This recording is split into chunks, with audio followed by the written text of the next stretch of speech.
Mga kapuso, kaugnay po, no, may dalawa pong bagong bagyo na binabantayan sa loob at labas ng Philippine Area of Responsibility. Kaugnay po niyan, makausap natin live si Grace Castañeda, weather specialist mula sa Pag-asa. Grace, good morning.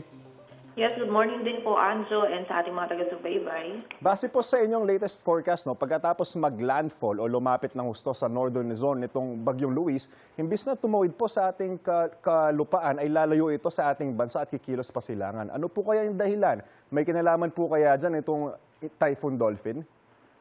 Yes po, na-expect nga natin generally magiging northwestward yung pagkilos niya, and then pagtama niya sa kalupaan is ito ay liliko or magpapakanan siya palayo po ulit sa ating landmass. Dahil din po ito sa influence din ng high pressure area dito sa may kanyang bandang northwest portion, so hindi po siya makakatawid doon sa ating landmass mismo dahil meron pong nakaharang na high pressure area. Also, dahil medyo mahina din siya, ang tendency din po sa mga susunod na araw is yung, kumbaga yung circulation niya isasama din doon sa circulation ni Dolphin kapag mas lumapit na din po ito dito sa ating area of responsibility.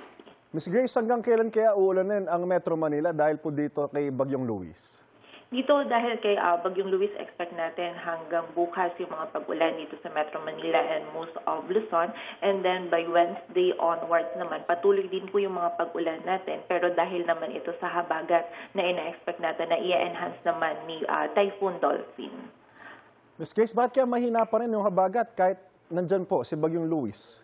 Sa ngayon po, si Bagyong Luis, hindi niya po na-influence yung habagat po natin. So directly, siya po mismo yung nagdadala ng mga pag-ulan for most of Luzon, and also hindi din po ganun kalakasan yung intensity ni Bagyong Luis para mas mahila niya po yung habagat natin. So sa mga susunod po na araw, ang ina-expect natin na maghihila na itong habagat natin is si Typhoon Dolphin po, kahit medyo malayo siya sa ating landmass. Punta naman po tayo kay Typhoon Dolphin. Tataas po ba yung chance nito na pumasok sa PAR? Tsaka kung sakali, maaari po bang maging super typhoon itong si Dolphin?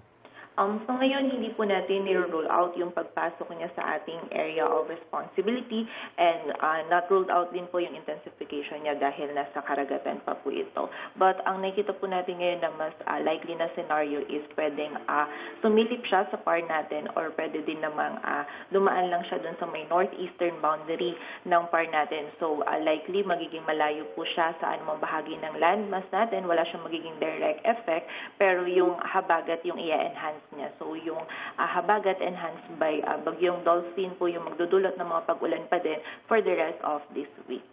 Maraming salamat at magandang umaga po, Ms. Grace Castañeda, weather specialist mula sa Pag-asa. Ingat po kayo.